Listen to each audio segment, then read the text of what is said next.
Hello, I'm David DeCosmo. Welcome to Preview, our Electric City Television Public Affairs program. Today, we welcome Jaime Hailstone, who's become our regular speaker each year for what may be Scranton's biggest event, and that is the St. Patrick's Parade. Jaime, welcome.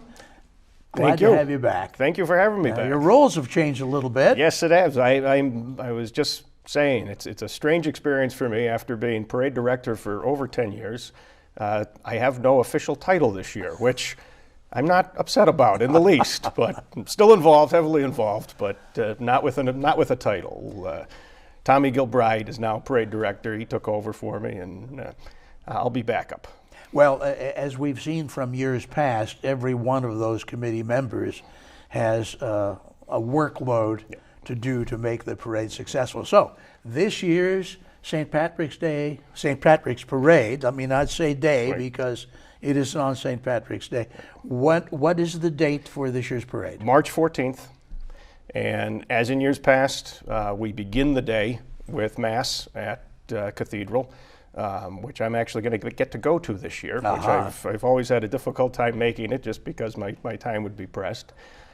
We then have the Brian Kelly Memorial 2-mile run, which I've been told by many people who've run it, and maybe one of these years I'm going to do it. It's a great time because by that time, that's 11 o'clock, the streets are full.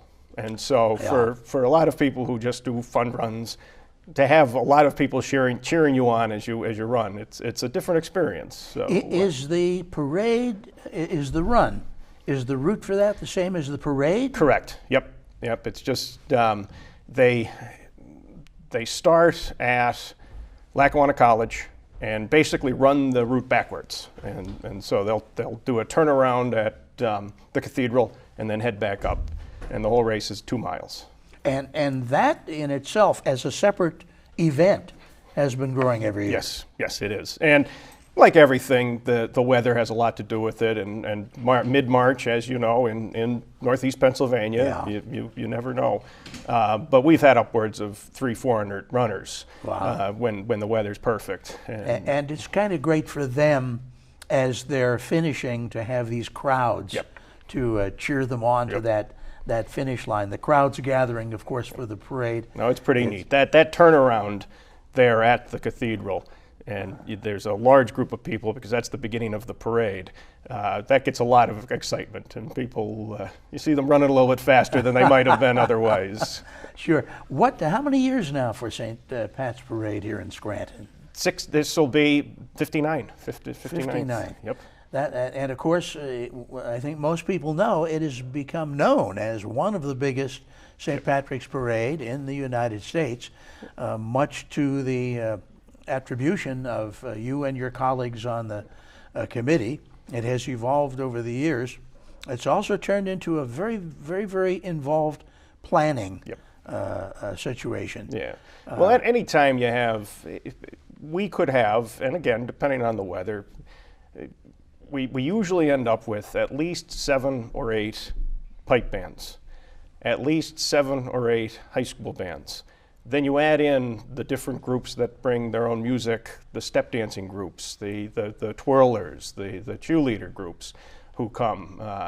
So trying to figure out how to separate all the music so you can actually listen to it and it doesn't become cacophonous is probably one of the most difficult things, just because we want everybody to be in, and we just have to figure out how to do that. But we do it every year. Sure, and I know the crowds for this parade are just enormous. I mean, I think as I look back yearly that the 2 biggest events in Scranton are the festival, the Festa Italiana, and St. Patrick's Parade. I think you may get a little edge for a one-day event in terms of the crowds that you bring out. The marching groups that come here come from all over. What's the furthest that you pull in? Well, we'd have to, Syracuse. We get a pipe band from Syracuse, not every year, but often. We have a group from upstate New York, a pipe group that comes. They might actually inch out Syracuse, but it might be the Hudson Valley Pipe Band that's been in the parade for many, many years. Yeah. And so they're probably the farthest that we've had. Now, we also have a group from Ballina, Ireland that comes and marches every year. That's our sister city, the sister city group. And we'll have some officials that come along, and there's so many. I always say you could break this parade up and you'd have a story in almost every division, because there's so many things like that every year we have a group from our sister city come and they march and they love it, and sometimes those things don't get enough coverage, I think, because it's so large, because it's so big. But I think you really could. You could go through the lineup and find great little stories. One of my favorite is the fact that right after 9/11, we invited the New York Fire Department to send a group, and they loved it. They sent a group the first year. We've been getting them ever since. And yes, there's always a contingent from the New York City Fire Department here, and that does date back to the disaster of 9/11, and there was such a camaraderie between them and the people here in the city of Scranton. That's a real treasure, really, not just to see them here, but to realize the connection between the two. Crowd estimates, I know, have varied from year to year, but what do you think? Again, the weather can be a factor, but easily between 50 and 100,000 people along the streets. I mean, to some extent, this puts Scranton on the map. Yeah, I agree. Last week we had Mayor Mike Lombardo from Pittston in. They will be having, I believe, their 7th St. Patrick's Parade. Okay.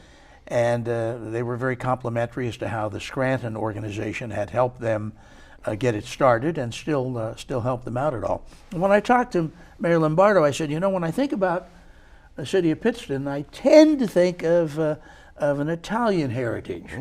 But he said, no, Dave, he said, really, there's about a third, generally speaking, a third Italian, a third Irish, and a third Lithuanian, something along those lines.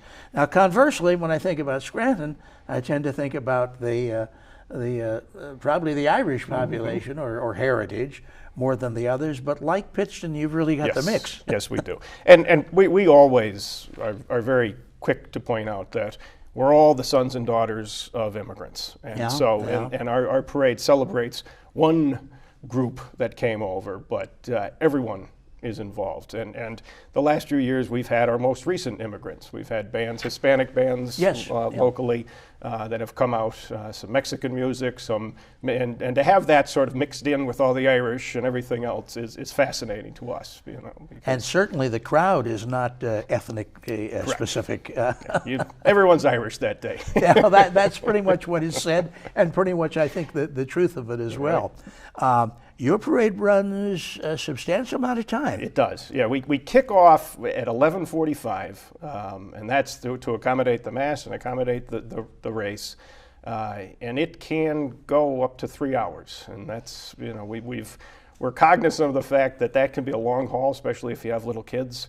But we try to keep them interested and keep things happy and fun for the entire time. Last year I just happened to be walking around parade day, and I saw 2 little guys, and they had their bags, and that's an important thing to remember. You might want to bring an extra bag or 2 because so many people hand things out, and if it's not candy, it's a little tchotchke or something like that, and there's lots of groups that are handing out things for the kids. And so I saw these guys, little guys, and they both had their bags, and the one looked at the other and said, "This is better than Halloween." And they made off. You could tell their bags were heavy, and so and it's something to think about. But I also point out, especially people with young kids, if the weather does change, if people get tired, the Scranton Cultural Center has been having an event at their place every year. They have bands in there. It's a place. It's warm and it's dry and it's family friendly. And so I always encourage people to, go up after the parade and sit down and have a hot dog and listen to some music. And so it's a nice way to end the day. Or, like I said, if it gets a little too much for some of the little guys, it's a nice way to continue the festivities without being out in the elements. Sure. Now, we should point out that our friends at WYOU TV will be covering the parade again. And I always like that. I was obviously, when I was with Channel 22, participated in the coverage or drove in the parade myself. But you got to say, there's nothing like being there. Right.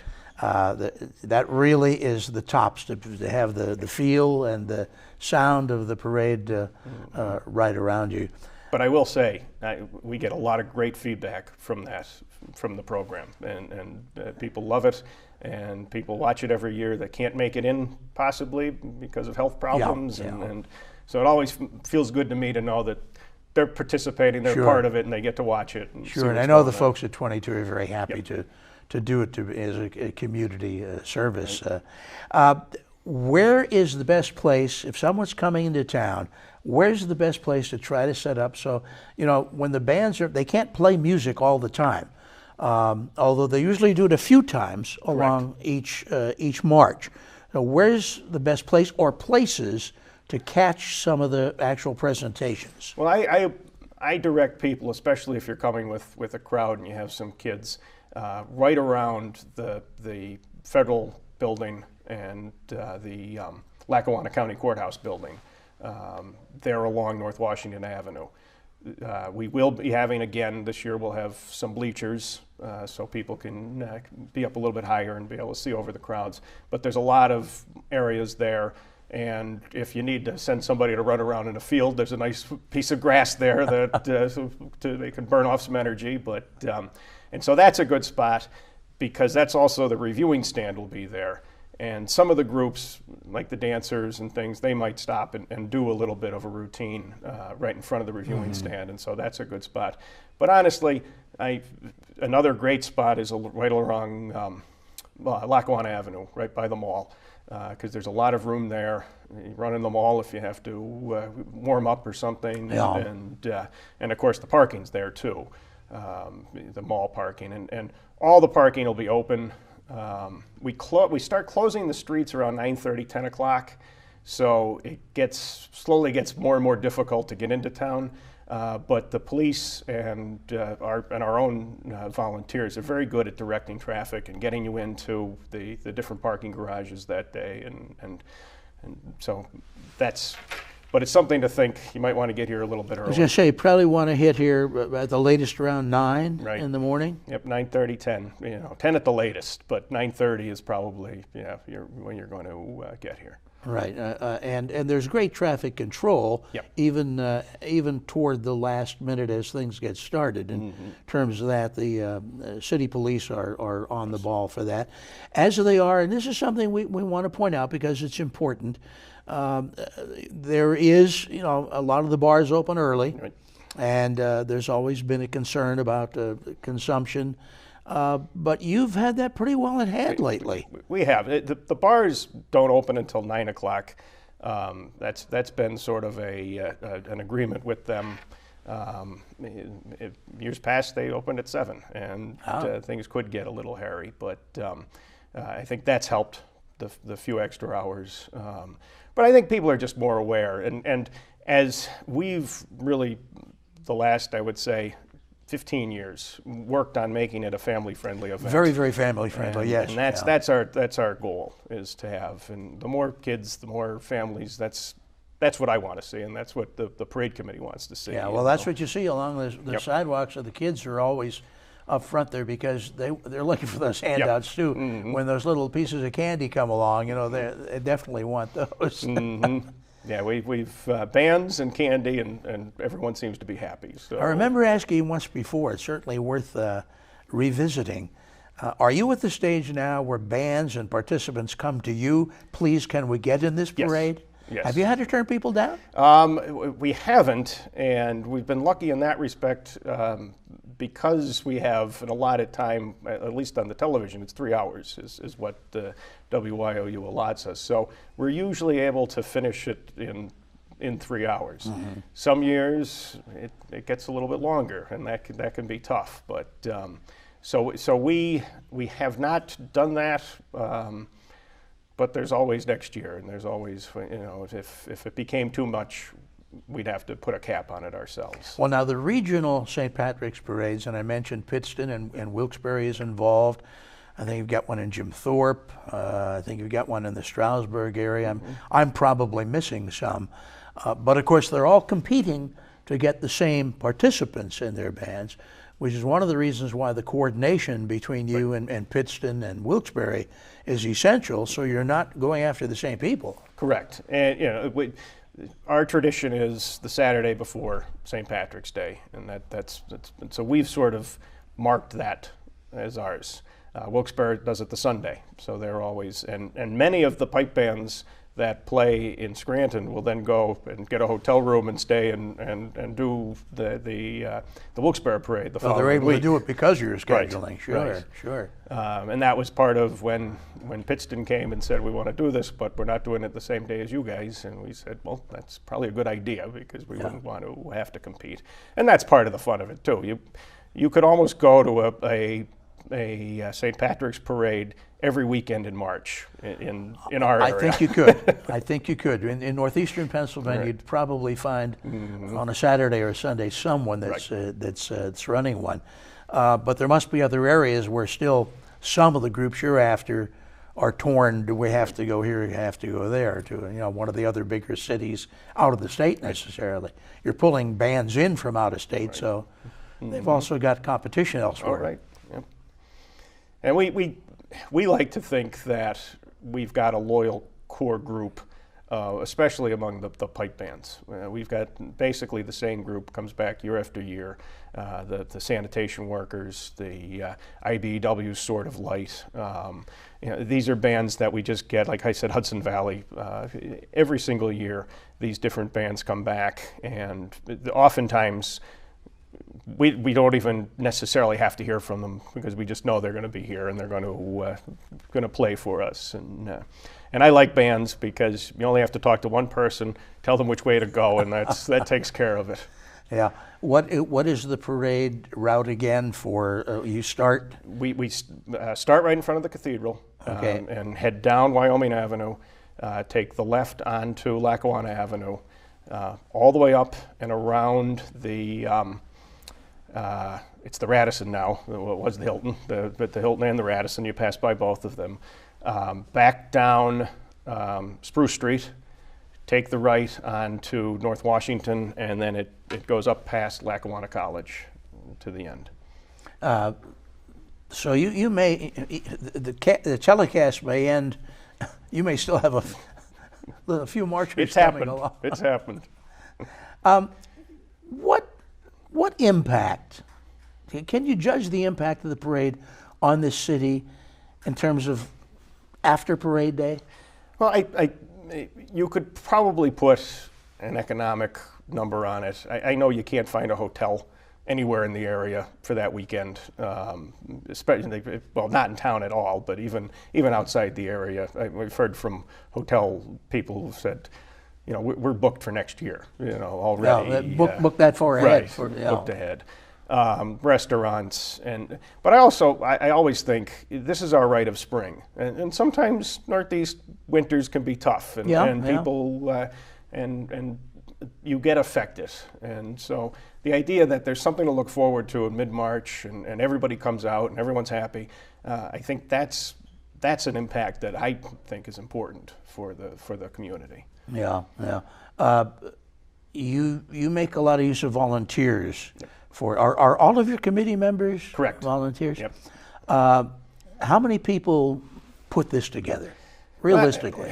I would say there's probably a core group of 60-some people who do that, and we've gotten good at delegating. We've gotten good at someone's in charge of this, and that's their job until they can trick someone else into taking it, and so there's a lot of that. But that's how we've been able to do it.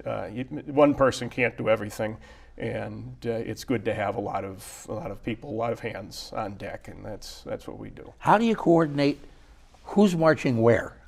Well, like I said, that's always the trick. And one of the things that you're asked if you put in your application is, do you have music? And sometimes I don't think people really even take that seriously, because then they show up and they've got a band, which we didn't know about. So we try and make sure that if you're a group that doesn't have any music, we can use you in between two bands or things like that. Otherwise, it can be a little noisy. And People that come to see the Scranton St. Pat's Parade, they pick out their spot, they sit down, they enjoy at least a 3-hour presentation of music, of entertainment, colorful costumes and dancers, etc., etc. And very frankly, it's free to them. It can't be free to put on this parade. No. What does it take?